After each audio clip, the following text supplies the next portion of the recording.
भोले बाबा बच्चा सही से ही हो जाए। अब बच्चा का माना एकदम स्वस्थ रहे।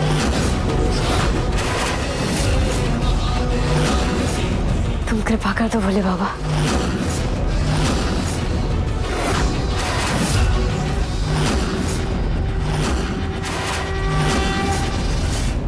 गृह प्रवेश की रस्म रोकने की जरूरत नहीं है।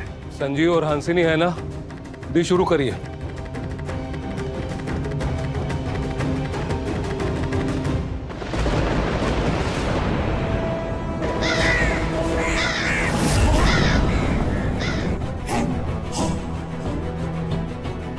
बहुत आगे निकल आया हूं मैं तारामती, तुम अब मुझे रोक नहीं पाओगी। वो आवाज कैसी है?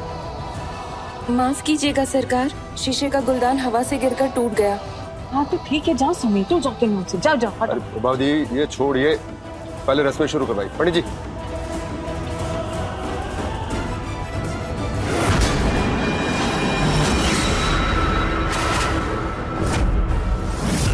बहू रानी, दाहिने पांव से इस कलश को अंदर की तरफ पलटो।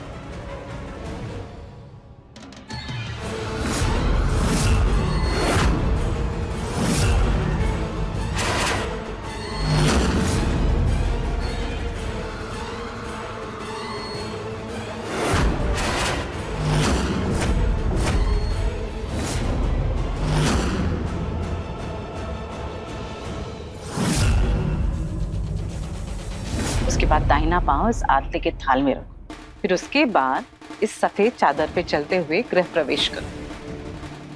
बाबा थोड़ा वेट कर लेते हैं ना, दादा और भाभी आते ही होंगे। नहीं, शुभ कार्य के लिए अब किसी का भी इंतजार नहीं होगा।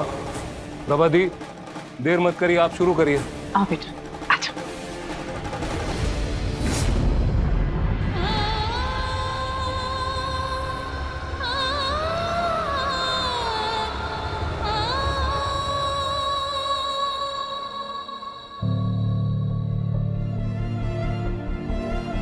कौन है आप? मैं नहीं, तुम कौन हो? स्वर्ग से उतरी कोई देवी होगा। हमारी बिटिया को पहले सड़क से उठाकर अस्पताल में दाखिल करवाया, फिर उसके इलाज की फीस भरी, और अब उसके लिए भगवान से प्रार्थना कर रही हो।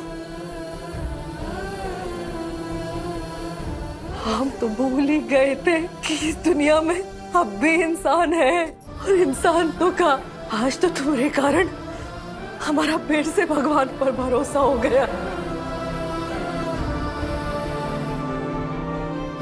कहीं दूर से आए हैं आप? चेहरा एकदम सूख गया है। रुकिए आप। चाची पहले पानी पी लीजिए आप।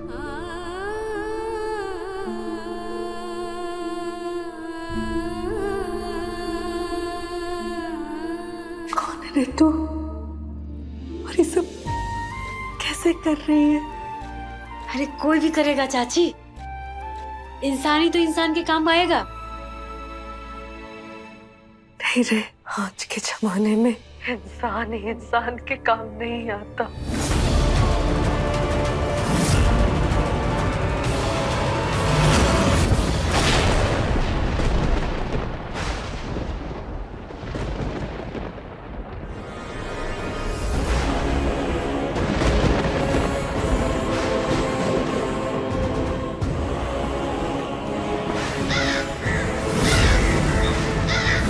तकलीफ में होंगे तो सब मदद करेंगे ना चाची। देवी देवता स्वर्ग से थोड़ी ना उतरेंगे। जिसको इंसान समझा वो भी जानवर निकला, और हमने देवता के रूप में राक्षस को देखा है। प्रकृति का नियम है, बुरा करके कभी भला नहीं होता। इंसान न्याय करे या न करे, प्रकृति न्याय करती है, सजा देती है, हर हाल में देती है।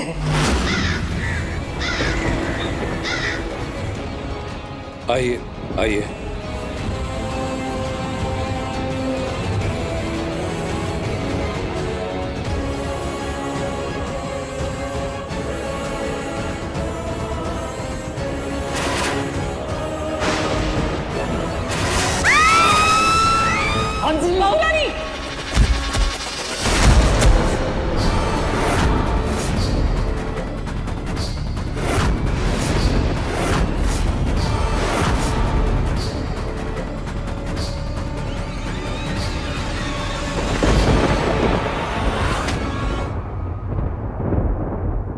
मैं तुम्हें श्राप देती हूँ, जज देव नारायण चंदेल। तुम्हारे कुल में अगर किसी की शादी हो तो द्वार रुकाई से पहले दुल्हन डोली से अर्थी पे बिछ जाए।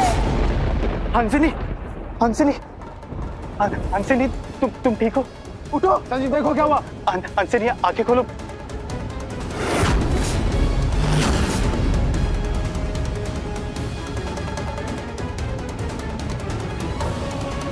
कुछ भी नहीं देख समझ आ रहा है। कोई डॉक्टर को फोन लगाओ, जल्दी जल्दी।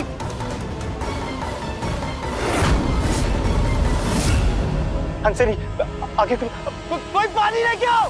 बेटा जानवी, जाके हाथ पाँव मलो। जाओ जाओ, जल्दी जाओ। डॉक्टर इमरजेंसी है, जल्दी से जल्दी घर पे पहुंचो। चाचू जल्दी डॉक्टर को जल्दी बुलाइए प्लीज। पानी।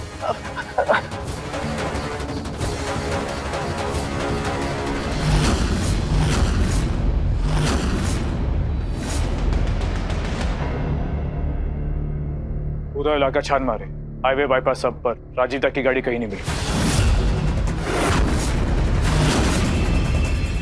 लो, शुरू हो गया कांड। यहीं पलट गई, वहाँ गाड़ी के साथ गायब है। तो लगता है उन लोग को जानकारी हो गया है कि हवेली पर श्राप का प्रकोप अभी भी जारी है। तो तारामती का श्राप अभी कटा नहीं है।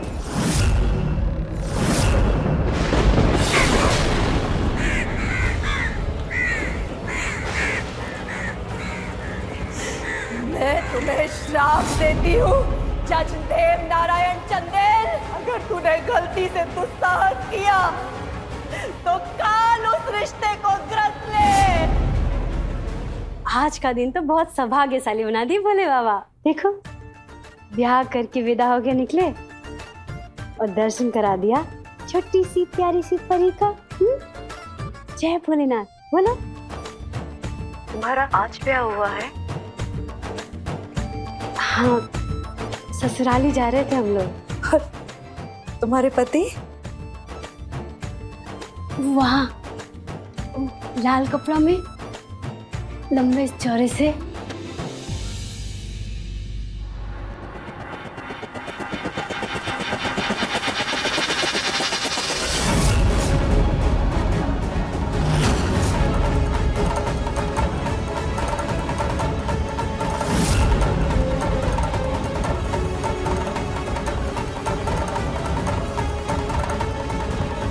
आंधी का बीज बोने वालों को तूफान की फसल तो काटनी ही पड़ती है। आज मुजफ्फरपुर शहर की नामचीन हस्ती जज देव नारायण चंदेल, उनके घर में भी एक तूफान आ गया। जब वो अपने बेटे की शादी की तैयारियां कर रहे थे, उसी वक्त दिल को दहलाने वाली एक दुर्घटना घटी और उस दुर्घटना में उनकी पत्नी चित्रा चंदेल का देहांत हो गया और उनके बेटे दूल्हे राजा राजीव चंदेल को घातक चोटें आई हैं। आज सुबह जज देव नारायण ने एक बलात्कार के एक विवादास्पद केस का फैसला सुनाया और उस केस में सारे आरोपियों को बरी कर दिया। भरी अदालत में पीड़िता की मां ने जज साहब के पूरे परिवार को नाश होने का श्राप दे डाला। नारायण चंदेल, जज नारायण का बेटा, ये कैसा विधान था? इस हैवान ने हमारी बेटी की जिंदगी बर्बाद कर दी। उसी की बहू ने हमारी बेटी का जीवन बचाया। दादा, कौन सी धर्म संकट में डाल दिया? चाची,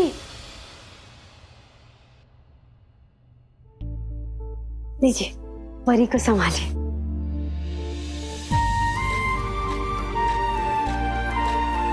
ये हमारी परी के लिए। चलते हैं चाची। तुम जाओ। नहीं जाए, जाने का तो हमको भी नहीं मन कर रहा है परी को छोड़ के। लेकिन क्या करे, ब्याह हुआ है, विदाई हुई है हमारी, ससुराल तो जाना ही पड़ेगा। वहां भी इतने लोग सब राह देख रहे होंगे ना चाची, सबसे मिलेंगे, सबका आशीर्वाद लेंगे। तुम भी हमको आशीर्वाद दो ना चाची, कि हम सबका भला करें, सबका सेवा करें, सबको सुख दे और हमारे उनको भी।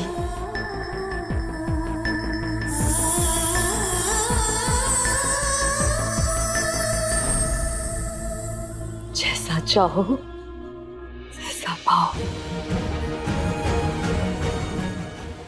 चाची तुम अपना ख्याल रखना, हाँ? और परी का भी। दवाई का भी कोई असर नहीं हो रहा है, कुछ समझ नहीं आ रहा है सर। बीपी भी हाई है इनका, लगता है शायद ये इसी वजह से गिर गई होगी। डॉक्टर साहब आपको जो भी करना है प्लीज जल्दी कीजिए। हमने तो कहा था ये सब करने की कोई जरूरत नहीं। हमारा तो छोड़िए, आपने एक मासूम जिंदगी की जान खतरे में डाल दी। हंसनी आंखें खोलो। दादा, हमें राजीव और कू को यहाँ आने से रोकना होगा। मैं महसूस कर पा रहा हूँ कि शाप का असर अभी भी।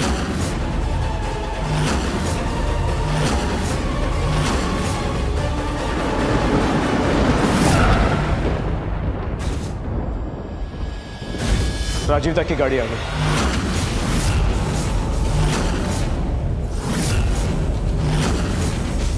अरे उन्हें वहीं रोको। अब पता नहीं उसके पैर यहाँ पड़ेंगे तो इस हवेली पर और क्या आफत आएगी।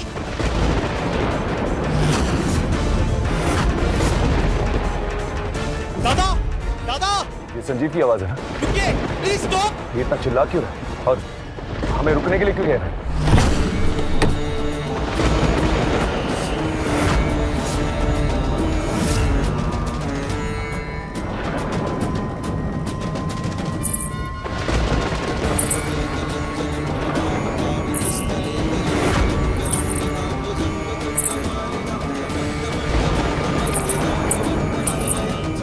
कू नहीं।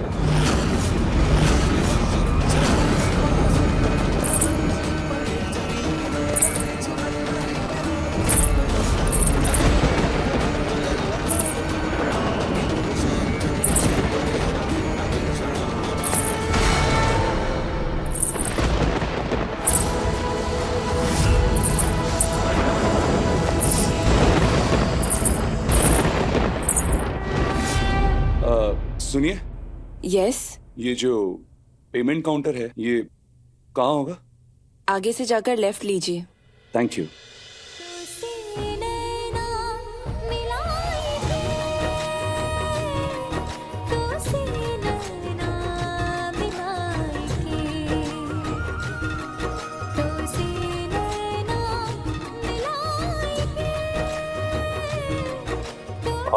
Payment counter? Yes sir. हाँ, वो पेशेंट का पेमेंट करना था। Okay sir. 50,000 है, ये लीजिए। राजीव चंदेल।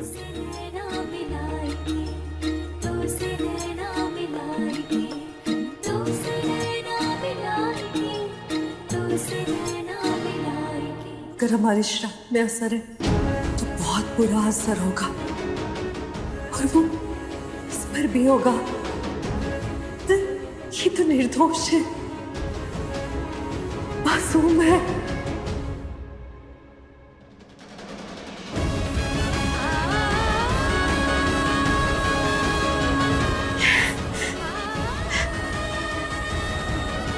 देखो, इधर आओ जरा। आज के दिन हम तुम्हारे कारण ही अपनी बिटिया को जीवित और अपनी नतनी को अपनी हाथों में ले पाए हैं। आज तुम्हारे ब्याह के दिन हम बाबा भोलेनाथ से तुम्हारे लिए वरदान मांगते हैं।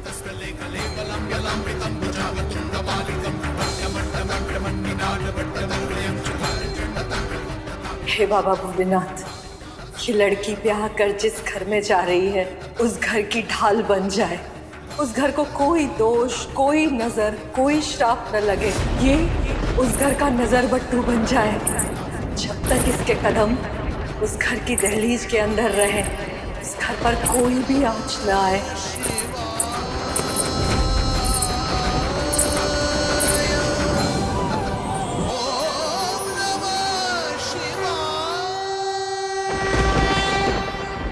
दीदी।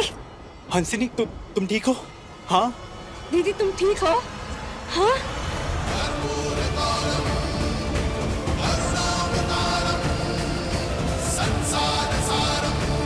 तुम बोलो ना दीदी। हाँ क्या हुआ, बोलो ना। तुम ठीक हो ना?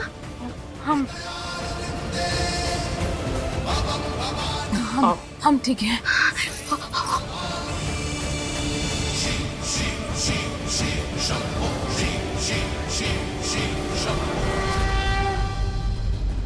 दीदी ठीक लग रहा है अभी?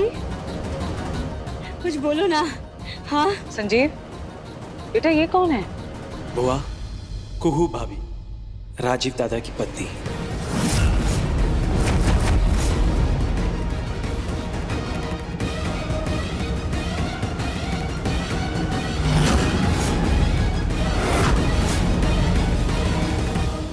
मदद मांगी मदद हमने। दिखाई नहीं देता लेकिन अपने घर का रास्ता अच्छे से मालूम है हमें। पार्किंग से 3 कदम पर तुलसी का पौधा, 7 कदम पर सीढ़ियां, 3 सीढ़ी और फिर घर का दरवाजा। बाईं तरफ गार्डन है और जिस तरफ तुम खड़े हो उसके पीछे फाउंटेन। देख लो।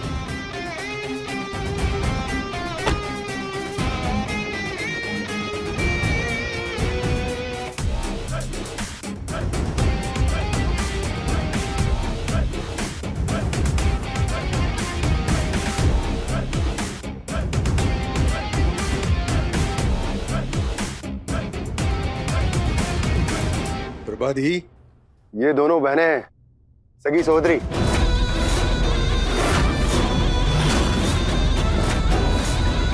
मतलब कटोरी तश्तरी सब एक ही घर से? बाकी का तमाशा है जीजा जी? छोटा बेटा को हीरा, बड़ा बेटा को कोयला। लग ही नहीं रही है कि आपस में बहनें हैं दोनों, दिन रात का अंतर है। नहीं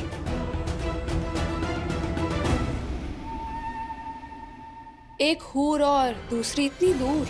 देखेगा भी कौन? पति तो अंधा ही है ना इसका। पर हम तो नहीं है ना। सोसाइटी देखेगी तो क्या कहेगी? और बड़े पापा क्या देख के ब्याह दिया अपने राजीव दा को इससे? जानवी चुप करो। अभी ठीक लग रहा है? बहुत ज्यादा हो रहा है। ये ड्रामा करना बंद करो और वहां जाकर खड़ी हो जाओ। हमरा दम घुट रहा है। भाभी हमसे तो मिल लीजिए। हम भूमिका, राजीव दादा की छोटी बहन।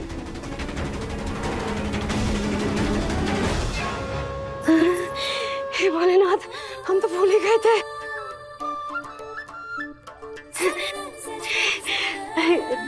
हम कुहू, हंसनी दीदी के छोटे बहन।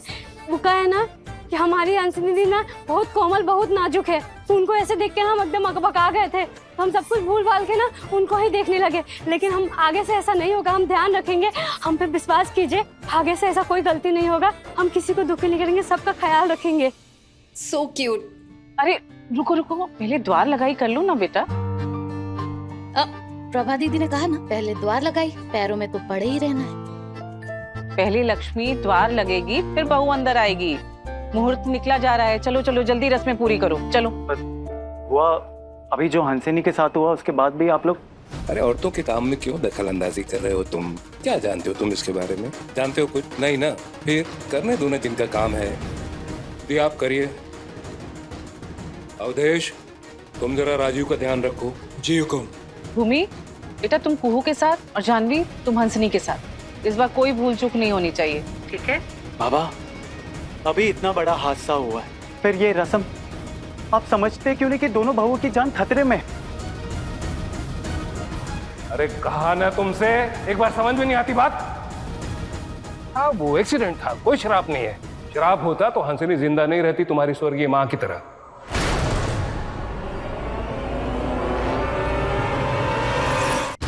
बाबा ठीक कह रहे संजीव, ये शराब वाप कुछ नहीं होता।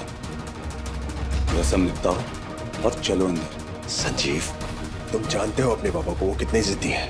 जब तक वो ये काम नहीं पूरा कर लेते वो चैन से नहीं बैठेंगे।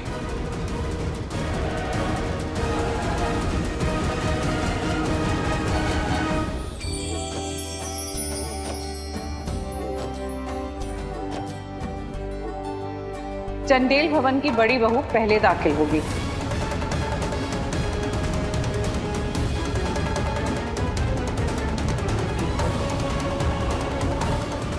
ये बड़की बहू है, पर बड़की बहन तो हम है ना। ओ, घर में पहले हम आए थे तो उस हिसाब से। अरे वाह लाल मिर्ची, हम तो कहते हैं जाने दो अपनी बहन को आगे। कहा है कि इस घर पर शराब भी है, हम तक कहते हैं कि काली मरे न सफेद जिए। सही कहा मौसी, पर आप फिक्र मत करो, प्रभा बुआ के आगे किसी की नहीं चलती। बड़ी छोटी तुम अपने घर में थी, यहाँ बहू हो और वो बड़ी है, तुम्हारी जेठानी।